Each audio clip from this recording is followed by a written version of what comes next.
ദൈവതിരുനാമത്തിന് മഹത്വമുണ്ടാവട്ടെ. Bible reading പ്രോഗ്രാമിലേക്ക് ഏവരെയും കർത്തൃനാമത്തിൽ സ്നേഹപൂർവ്വം സ്വാഗതം ചെയ്യുന്നു. 1 രാജാക്കന്മാർ 15-ാം അധ്യായം നമ്മളിന്ന് വായിക്കുകയാണ്. 15-ാം അധ്യായത്തിൽ ശലോമോൻ്റെ മകൻ റഹബയാമിൻ്റെ മകൻ അബിയാം രാജഭരണം ഏറ്റെടുക്കുകയാണ്. അവൻ്റെ അമ്മ ദാവീദിൻ്റെ മകൻ അബ്ശലോമിൻ്റെ മകൾ മാഖ ആയിരുന്നത് നമ്മൾ വായിക്കുന്നുണ്ട്. അവനും തൻ്റെ പിതാവായ റഹബയാമിനെ പോലെ പാപങ്ങൾ ചെയ്യുകയും പൂജാഗിരികൾ സ്ഥാപിക്കുകയും ദൈവത്തെ പ്രകോപിപ്പിക്കുകയും നീചമായ പ്രവൃത്തികളിലൊക്കെയും അവരും ഏർപ്പെടുകയും ചെയ്യുകയാണ്. പിതാക്കന്മാരുടെ പ്രവൃത്തി അവരുടെ മക്കളിലേക്കും വ്യാപരിക്കുമെന്ന് നമ്മൾ മനസ്സിലാക്കുക. കാരണം കുഞ്ഞുങ്ങൾ നമ്മളെ കണ്ടാണ് മനസ്സിലാക്കുകയും പഠിക്കുകയും വളരുകയും ചെയ്യുന്നത്. അപ്പോൾ അതിൻ്റേതായ ഒരു പ്രവണത മക്കളിലേക്ക് ഉണ്ടാകും. ഇപ്പോൾ മനസ്സിലാക്കേണ്ടത് കാര്യം,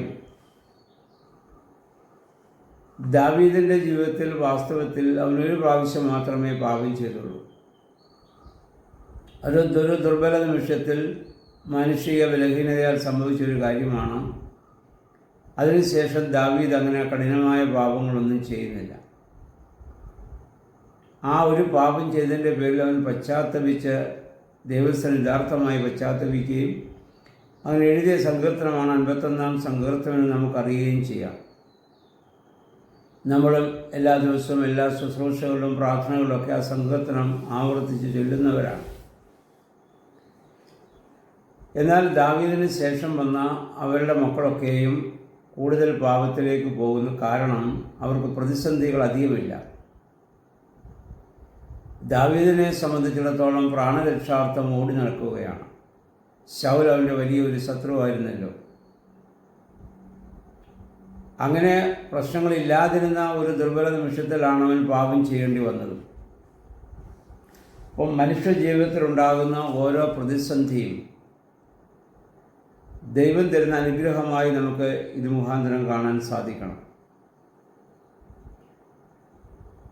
പ്രാണരക്ഷാർത്ഥം ഓടി നടക്കുമ്പോൾ ജീവന് വേണ്ടി മാത്രമുള്ള വിളിയാണ് ദൈവസന്നിധിയിലുള്ളത്. നമുക്കും രോഗങ്ങളോ കഷ്ടതകളോ പ്രയാസങ്ങളോ പ്രതിസന്ധി ഘട്ടങ്ങളോ വരുമ്പോൾ കൂടുതൽ ദൈവത്തോടടുക്കുവാനുള്ളൊരു കാരണം അതാണ്. സമ്പത്തും അധികാരവും മനുഷ്യന് വർദ്ധിക്കുമ്പോൾ കൂടുതൽ പാപം ചെയ്യാനും പാപത്തിലേക്കുള്ള ഒരു വലിയ പ്രവണത മനുഷ്യ ജീവിതത്തിലുണ്ടാകും. അപ്പോൾ നന്മ ചെയ്യാൻ ഇച്ഛിച്ചാൽ പോലും നമുക്ക് തിന്മ ചെയ്യേണ്ടതായ നമുക്ക് തിന്മ ചെയ്യേണ്ട ഒരു സാഹചര്യം വന്നാൽ പോലും നമ്മളത് ചെയ്യുകയില്ല, ആ പ്രതിസന്ധി ഘട്ടങ്ങളുണ്ടെങ്കിൽ. എന്നാൽ അധികാരവും സമ്പത്തൊക്കെ നമ്മൾ വർദ്ധിക്കുമ്പോൾ നമ്മൾ തീർച്ചയായും പാപത്തിലേക്ക് പോകാനാണ് സാധ്യത കൂടുതൽ.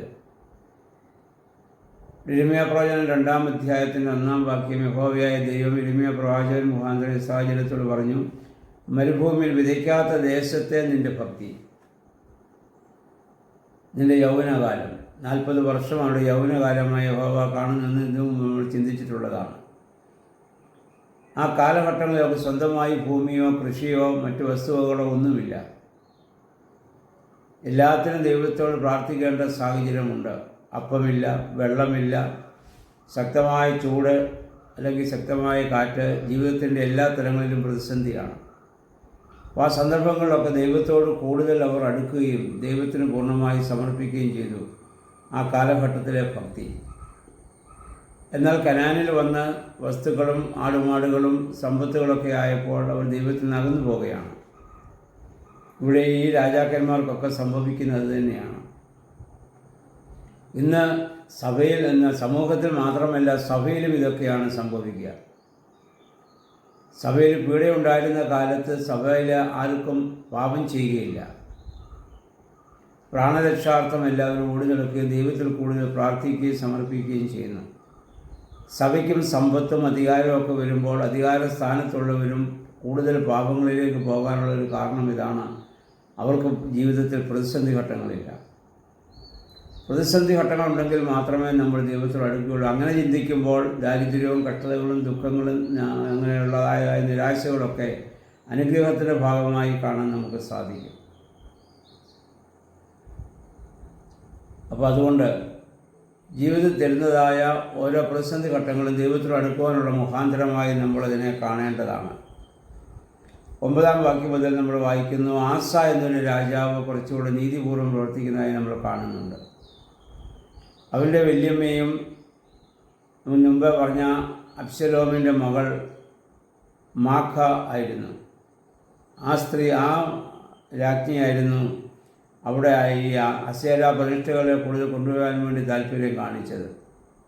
അതുകൊണ്ട് അവൻ മഹാറാണി സ്ഥാനത്ത് നിന്ന് ആ വല്യമ്മയെ നീക്കം ചെയ്തതായി നമ്മളിവിടെ വായിക്കുന്നുണ്ട്. യഹോവയുടെ സന്നിധിയിൽ നേരത്തെ ഉണ്ടായിരുന്ന സ്വർണം കൊണ്ടും വെള്ളി കൊണ്ടും ഉണ്ടായിരുന്ന പാത്രങ്ങളൊക്കെ അവിടെ തിരികെ കൊണ്ടുവരികയും ദൈവത്തിന് പൂജകൾ നടത്തുകയും ദൈവത്തെ ആരാധിക്കുകയും ചെയ്യുന്ന ഒരു സാഹചര്യം ആസായുടെ കാലത്ത് അദ്ദേഹം ചെയ്യുന്നുണ്ട്. ബാക്കി എല്ലാവരും അപ്രകാരം ചെയ്യുന്നില്ല. കാരണം അവരെ നമ്മൾ കുറ്റപ്പെടുത്തിയിട്ട് കാര്യമില്ല. കാരണം പഴയ നിയമകാലം അന്ന് പരിശുദ്ധാത്മാവ് സ്ഥിരവാസത്തിന് ഭൂമിയിൽ വന്നിട്ടില്ല. യഥാർത്ഥ നന്മയെക്കുറിച്ച് മനുഷ്യ വലിയ വ്യക്തതയുമില്ല.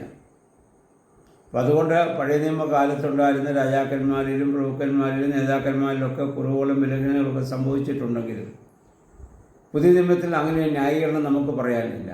നമ്മളിന്ന് ജീവിക്കുന്നത് പുതിയ ഉടമ്പടിയുടെ കീഴിലാണ്. അവരൊക്കെ പഴയ ഉടമ്പടിയുടെ കീഴിലായിരുന്നു. പുതിയ ഉടമ്പടിയിൽ പരിശുദ്ധാത്മാവ് ഇന്ന് നമ്മുടെ കൂടെ ഉണ്ട്. സ്ഥിരവാസത്തിന് ഭൂമിയിൽ വന്നു കഴിഞ്ഞു. ഓരോ തെറ്റും ചെയ്യുമ്പോൾ നമുക്ക് പാപബോധം പരിശുദ്ധാത്മാവ് നൽകുന്നുണ്ട്. അങ്ങനെ പറയരുത്, അങ്ങനെ ചെയ്യരുതെന്ന്. എന്നാൽ നമ്മളതിനെ അവഗണിച്ച് ചെയ്യുമ്പോൾ അത് കഠിന പാപമാണ്, പരിശുദ്ധാത്മാവിനെതിരായ പാപമായി മാറുമെന്ന് കർത്താവ് നമ്മെ ഓർമ്മപ്പെടുത്തുന്ന ശ്രീഹ നമ്മെ ഓർമ്മപ്പെടുത്തുന്ന നമ്മൾ ഓർക്കുക. അതുകൊണ്ട് ശ്രീഹ പറഞ്ഞ പോലെ നിങ്ങളുടെ പരിശുദ്ധാത്മാവിനെ നിങ്ങൾ ദുഃഖിപ്പിക്കരുത്. നമുക്ക് ജീവനും സംരക്ഷണവും എല്ലാം നമുക്ക് തന്ന ആ ദൈവത്തെ ദുഃഖിപ്പിക്കുന്ന രീതിയിൽ പ്രവർത്തിക്കാനും ചിന്തിക്കാനും നമുക്ക് അവകാശമില്ല. പഴയ നിയമത്തിലെ ആളുകളുടെ ബലഹീനതകളൊക്കെ നമുക്ക് കാണിച്ചിരിക്കുന്നത് പരിശുദ്ധാത്മാവില്ലാത്തതുകൊണ്ട് ചെയ്തെന്ന് നമുക്ക് മനസ്സിലാക്കാൻ വേണ്ടിയാണ്. അല്ലാതെ അതുപോലെ നമുക്കത് മാതൃകയാക്കാൻ വേണ്ടിയല്ല. അവരിലും ചില പ്രത്യേക ആളുകൾ അവരെ ദൈവത്തിന് വിധേയമായി മാത്രം ജീവിച്ച സാഹചര്യങ്ങൾ നമുക്കറിയാം. അതുകൊണ്ട് നമ്മുടെ ജീവിതത്തിൽ ഇപ്പോൾ ദാരിദ്ര്യമാണെങ്കിലും സമൃദ്ധിയാണെങ്കിലും പാപം ചെയ്യാൻ നമുക്ക് അവകാശമില്ല. അതുകൊണ്ട് പരിശുദ്ധാത്മാവിന് വിധേയമായി ജീവിക്കാൻ നമുക്കിടയാകണം. പരിശുദ്ധാത്മാവിൻ്റെ ഫലങ്ങളെ നമ്മിൽ നിന്നുണ്ടാകണം. സ്നേഹം, സന്തോഷം, സമാധാനം, ദയ, വിശ്വസ്ത, സൗമ്യത അല്ലെങ്കിൽ പരോപകാരം, ഇതൊക്കെ നമ്മുടെ ജീവിതത്തിലുണ്ടാകാൻ നമുക്കിടയായിത്തീരണം. ജഡത്തിൻ്റെ പ്രവൃത്തികളെ നമ്മിൽ നിന്ന് ദൂരീകരിക്കാൻ നമ്മുടെ പ്രാർത്ഥനകളും വേദപുസ്തക വായനകളും ആരാധനകളും നമ്മെ സഹായിക്കണം. അതിന് ഓരോ ദിവസവും വിശുദ്ധിയോടെ ജീവിക്കുവാൻ നമുക്ക് ശ്രമിക്കാം. ഈ വേദവായന നമ്മെ അതിന് സഹായിക്കണം. ദൈവമേ, പരിശുദ്ധാത്മാവേ, അതിന് ഞങ്ങളെ ശക്തീകരിക്കണമെന്ന് പ്രാർത്ഥിക്കാം. ദൈവം എല്ലാവരെയും അനുഗ്രഹിക്കുമാറാകട്ടെ.